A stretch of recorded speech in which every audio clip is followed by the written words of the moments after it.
ce qui nous a beaucoup surpris lors de l'audition de Madame Liénot, c'est qu'elle nous a indiqué que, dans le peu qu'elle nous a indiqué, c'est que il n'y a pas eu d'enquête interne chez Nestlé. Est-ce que vous avez vu chez Nestlé, après des scandales ou ces scandales, des enquêtes internes, des licenciements, voilà. Qu'est-ce que cela vous inspire, le fait qu'il y ait eu rien de tout ça, aucune responsabilité établie? C'est dans la culture Nestlé que quand c'est problématique, on ne fait pas d'enquête. Par exemple, quand il y a eu l'affaire des biscuits pour bébés, où, les enfants s'étouffaient, le responsable n'a pas été sanctionné et non seulement il n'a pas été sanctionné, il a été promu. Il est devenu le directeur de qualité, au niveau mondial. Et après, il a continué à commettre des erreurs, graves, qui nous a impliqués dans d'autres incidents et pendant ce temps, je donnais l'alerte et et il n'y a pas eu d'enquête et je demandais qu'il y ait un audit de notre service pour que la direction observe, par elle-même les dysfonctionnements de notre département. Et la direction de Nestlé a refusé de faire un audit de sécurité de notre service. Ce que pour moi, c'était inacceptable, en tant que directrice de la sécurité des aliments, quand la directrice de sécurité des aliments demande qu'il y ait un audit de notre service et qu'on me le refuse, c'est tellement inacceptable que je leur ai demandé de me licencier.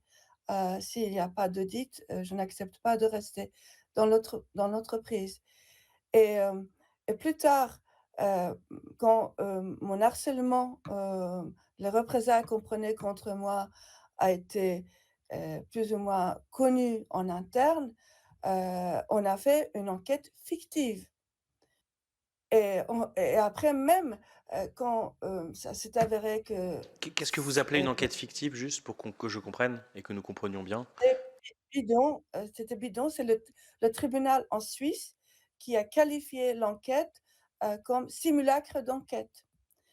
Dans cette enquête, fictive, j'avais même pas eu, j'avais même pas participé, ils n'avaient même pas reçu mes allégations.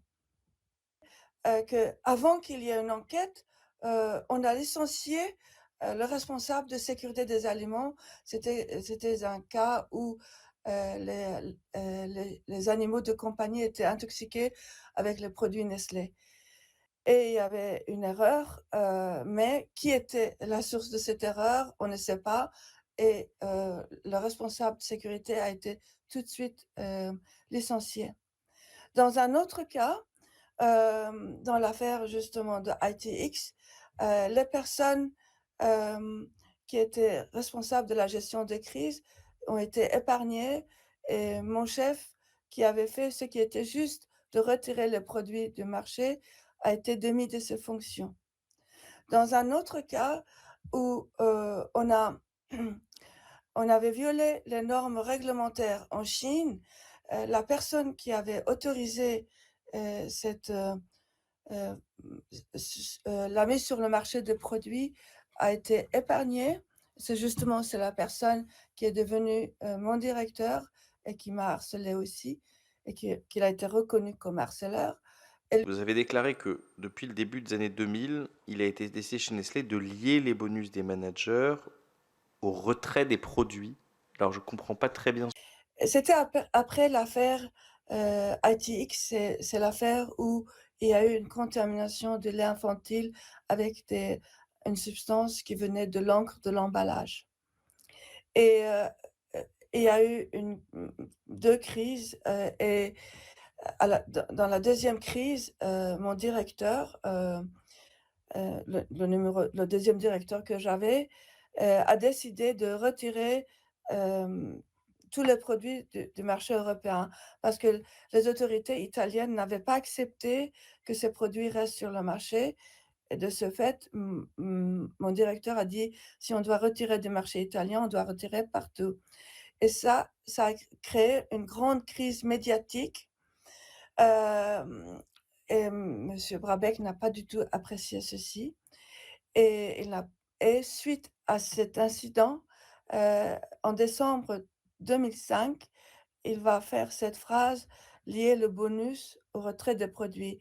C'est-à-dire, si vous retirez des produits, vous aurez moins de bonus et ça, disons, je vous donne un exemple, vous avez un produit qui n'a pas été étiqueté pour un allergène et un tel, une telle défaillance va peut-être, mettre en danger un consommateur à la fois, ça va pas créer une grande intoxication alimentaire.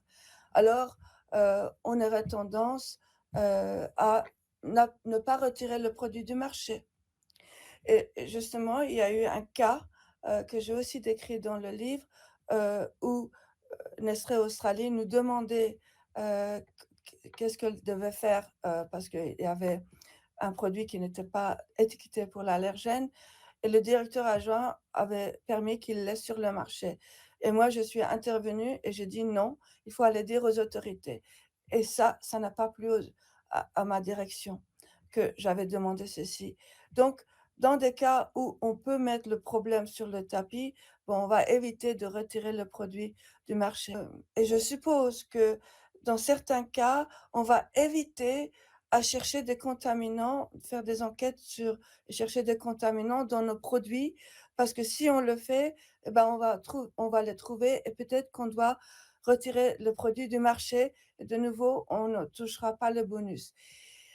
Parce que même dans le cas de mélamine, on avait eu un premier incident de mélamine aux États-Unis avec les animaux de compagnie en 2007 et suite à cet incident, normalement, une entreprise doit enquêter sur si ce risque émergent, si ce danger peut être présent dans d'autres produits et ou dans d'autres marchés. Nous avons reçu ici Monsieur Luc Desbrun, qui est directeur de l'usine de Nestlé des Vosges depuis Philippe Ehrenbach, qui est directeur de l'usine Nestlé dans le Gard, de Muriel Liénot, président de Nestlé France, de mars 2023 à janvier 2025, et tous ont indiqué avoir pris connaissance de l'existence des traitements interdits, filtres à charbon et UV, des eaux minérales naturelles lors de leur prise de fonction.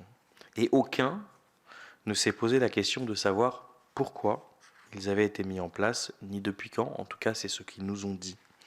Pour vous, est-ce qu'il est courant? Les choses se passent comme ça, vous n'êtes pas au courant et vous l'êtes à la prise de poste. Et pensez-vous qu'il est crédible que ces responsables n'en aient pas été informés? Comment vous analysez, vous, cela, s'il vous plaît? Personnellement, je ne crois pas, parce que pour gérer tout problème, on doit connaître l'historique. On doit savoir pourquoi on peut pas mettre juste des filtres sans savoir pourquoi et donc on doit creuser dans l'historique, est-ce qu'il y a une contamination des sources d'eau ou c'est les installations qui sont vétustes et on doit chercher l'historique. En présumant que la gestion professionnelle, ils ont dû chercher la source de ces problèmes. Donc je n'y crois pas et étant donné que dans le cadre de mon procès, la direction de Nestlé a tenu des propos invraisemblables, qui sont vraiment incroyables. On voit que dans le cadre d'une enquête, peut-être qu'ils ne disent pas la vérité, complète. Je vous donne un exemple. Dans le cadre de mon procès, quand, mon avocat a demandé au PDG de l'entreprise, monsieur Paul Bulquet, que si vous n'étiez pas satisfaite de Yasmine, pourquoi vous l'avez gardée pendant 10 ans? Il a répondu que, eh ben, chez Nestlé, on accumule les problèmes, avant de les traiter et là, ça a pris trop de temps. Alors vous imaginez, nous sommes dans la gestion de la sécurité des aliments et le PDG de Nestlé dit qu'on accumule les problèmes. Comment on peut dire que pour Nestlé, la sécurité des aliments est prioritaire et puis vous accumulez les problèmes et vous mettez en place une personne que vous dites, qui vous convenait pas? Le 27 mars, vous avez directement mis en cause deux personnes, Marc Schneider et Georges Bousquet, dans le scandale des eaux minérales naturelles. Est-ce que vous pouvez nous expliquer? C'est une entreprise que j'ai même vue qu'on m'avait espionnée et je ne peux pas, croire que, ces problèmes n'ont pas été évoqués au centre, soit à travers le directeur, heu, des opérations, au directeur technique au centre, soit, par les auditeurs. Nous avons tout un service d'auditeurs, hem, qui vont visiter les usines, qui n'ont pas su et qui je doute, qu'ils n'ont pas rapporté au centre et tout ce qui est rapporté au centre, évidemment, est rapporté au PDG. Et moi, j'ai aussi vu chaque fois que mon directeur voulait prendre une décision, tout de suite, il allait demander l'autorisation du PDG. Le PDG savait souvent des choses que nous ne savions pas. Donc j'ai de bonnes raisons à croire que monsieur Paul Bulquet et monsieur Schneider avaient connaissance de ces faits et de toute façon, ce que je voulais dire par mes propos sur France Inter, c'est que quand on enquête, on doit toujours, remonter l'enquête jusqu'à la direction de l'entreprise. C'est eux qui sont les vrais décideurs. Surtout quand il s'agit, des problèmes de telle envergure. Moi, je ne peux pas croire, qu'un un tel problème ait eu lieu pendant des années. Si c'était une année, peut-être qu'on aurait pu dire que, ben, l'information n'a pas encore circulé. Mais pendant des années, des auditeurs vont dans les usines et qu'ils n'ont rien vu et ils auraient dû voir le plan de gestion de risque où ces traitements auraient dû être sur ces plans et ils n'ont rien vu. Alors pour moi, si alors moi, de nouveau, c'est dans l'intérêt de l'entreprise que je dis qu'ils savaient. Parce que s'ils ne savaient pas, cela c'est encore pire pour l'entreprise. Parce qu'on peut se dire: «Quelle autre violation il y a lieu dans l'entreprise et qu'on ne sait pas?» Et votre Ah ben, par question rapport à vos parce que propos, est-ce que vous affirmez qui sont graves, et vous savez que vous êtes devant une commission d'enquête, donc il faut qu'on soit sûr, est-ce que ces propos que vous dites, que monsieur, là, les deux directeurs qui ont été cités pour être au courant, est-ce qu'ils étaient sûrs au courant, ou est-ce que c'est peut-être au courant? non, je ne peux pas dire qu'ils sont sûrs au courant. Voilà, c'est ça que je voudrais que vous me Je confirmez pour qu'on se soit bien clair, voilà, par rapport à la commission Oui. d'enquête, voilà. Alors, non, je ne peux pas dire Non, qu'ils mais sont on doit les interroger aussi. Il doit aussi de rendre compte parce que c'est, il y a, les directives européennes, dans les directives européennes sur la culture de la sécurité des aliments, c'est marqué que l'information doit circuler. Nous avons aussi un système d'alerte et si, s'ils sont pas au courant, c'est que tous ces systèmes n'ont pas fonctionné.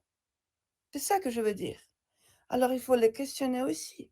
Au-delà même de l'incident ou de l'accident, il me semble que l'entreprise est déjà en défaut sur le plan juridique, qu'elle aurait dû, par obligation, mener ces investigations. Donc est-ce que vous avez peut-être des éléments plus clairs et plus approfondis sur ce sujet-là? Le fait est que moi je me trouve en Suisse et en Suisse, le droit du travail n'interdit pas les représailles, contre, les employés qui donnent l'alerte. C'est-à-dire qu'il n'y a pas de sanction, quand, on harcèle un employé, un lanceur d'alerte. Heu et de ce fait, heu, les employés sont très, hem, les employés ne souhaitent pas donner l'alerte. Hem Et le licenciement abusif aussi, n'est pas vraiment sanctionné correctement. De ce fait, le système d'alerte en Suisse ne fonctionne pas et alors que nous sommes le siège de l'entreprise où, on prend les décisions, pour le monde, pour tous les pays du monde, quand il s'agit d'un incident. Et pour ce qui est l'enquête, comme je vous ai expliqué, dans mon cas, selon mon expérience, l'enquête pour la sécurité des aliments n'a pas eu lieu et l'enquête, pour harcèlement, c'était fictif, c'était bidon. Heu, heu, alors, il y a c'est pourquoi je mets pas en cause que la direction de Nestlé en Suisse, connaissait ces fraudes, mais 100, mais je mets en cause par leur façon de faire, leur gestion de la sécurité des aliments, la culture de l'entreprise qui font que de telles fraudes peuvent avoir lieu. En ce sens-là, ils sont la source de cette fraude. Par la culture de l'entreprise qu'ils ont mis et par la façon dont ils ont géré mon cas. Parce qu'ils ont fait de mon cas un exemple pour que personne d'autre ne donne l'alerte. Vous êtes en train de nous dire que quand il y avait un problème, on le mettait sous le tapis et surtout, on n'en parlait pas de manière à ce que le produit continue à être commercialisé et vienne participer au bonus des salariés. Et ma question est-ce que sur cette question des bonus, il y avait quelque chose d'écrit? Le système de gestion de la sécurité chez Nestlé, c'est comme un fromage emmental. C'est-à-dire, il y a beaucoup de choses qui sont très bien, puis il y a des dysfonctionnements. C'est pas dans tous les cas où on ne fait pas d'enquête, c'est pas dans tous les cas. C'est marqué dans un document du conseil de l'administration qui a été transmis au tribunal. Donc, il y a la preuve écrite et quand nous avons protesté au tribunal, Nestlé n'a pas nié, ça. Ils vont faire une autre interprétation de cette règle, mais dans le contexte de la culture Nestlé, cette règle n'est pas bonne. Donc ça existe, c'est prouvé par un papier. Il y a Est-ce que vous l'avez toujours en votre possession? Est-ce que vous pourriez nous le transmettre? Bonne question. oui, oui, je l'ai en ma possession, mais je dois aussi vous dire que déjà en 2016, quand j'ai écrit à madame Marisol Touraine, la ministre de la santé, si je me trompe pas, c'était dans ma lettre. Sinon, c'était dans un document que j'ai transmis, que j'avais préparé exprès pour la commission, de déontologie et d'alerte en santé publique et environnement. J'avais préparé un document, je l'ai aussi exprimé là-bas, je l'ai évoqué à toutes les occasions où j'ai pu